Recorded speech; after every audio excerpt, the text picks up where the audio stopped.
Hi, welcome to SBR Videos. I'm Peter Loshak. We are previewing Week 3 of the NFL preseason right now with Joe Duffy from OffshoreInsiders.com. And Joe Duffy, of course, has given us winners and awesome advice all preseason long. 16-9 against the spread so far this preseason. And again, those are not like his best bets from the last 4 preseasons combined. That's covering almost every game in the first 2 weeks of this year's preseason. Joe Duffy from OffshoreInsiders.com. Thanks so much for being with us. Thank you, Peter. I love the handicap games, though. Yes, I do too, as well. All right, so Tampa Bay at Buffalo is the game we're going to cover right now. Before we get into it, give a plug for OffshoreInsiders.com and, brag a little bit about how well you've done in recent years in the NFL. I know you went 56% against the spread in our videos last year, and those were not your best bets. Those were games I asked you to cover. So brag a little bit about your NFL record in recent years.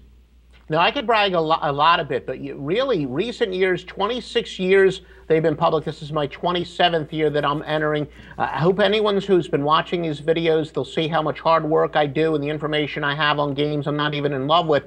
Just imagine the intel I have on the games that I am in love with. I disclose it. That's why I've been in this business 27 years, my 27th year right now. But get my picks at my home, OffshoreInsiders.com. All right, Joe Duffy. Buffalo is a 3-point favorite over Tampa Bay. Total's 41.5. And I wasn't able to personally get a lot of information on this game. I'm sure you have a decent amount, though. But the Bucs defense has been performing very well this preseason. And Buffalo on offense, E.J. Manuel, they look like they might be a little bit vulnerable here and there. They can be held down. So Tampa Bay getting 3 in a preseason game, that would be my pick. Do you agree with that, Joe Duffy?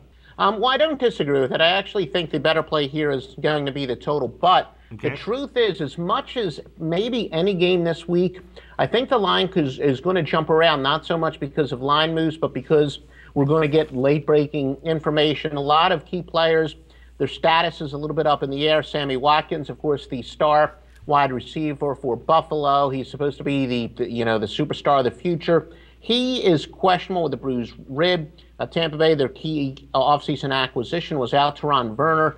The cornerback, he is questionable. So I do think once some news comes from the fields as to who's warming up and who it looks like they're going to play, I really think this line and the total could move a little bit. But at the end of the day, I do like the under because I'm not really in love with either one of these teams' offenses whatsoever, and especially if Watkins doesn't play. Right. The Bills are going to be pretty thin at wide receiver. As you said, E.J. Manuel, last year we rode him early because we thought he was a little bit of an improvement for Buffalo. Then you saw he kind of struggled a little bit. Buffalo, as far as I'm concerned, they might be one of those teams that might have, 3 guys who are backup quarterbacks. I don't know if they really got a starting quarterback, and I know it's a fairly low total, but both of these offenses are pretty boring. Neither one of them even play a high-tempo style. So despite the fairly low total, the under's the play. All right, and Lovie Smith definitely, again, has the Bucs defense playing very impressively. Yeah. All right, under 41.5 it is. Thanks so much, Joe Duffy.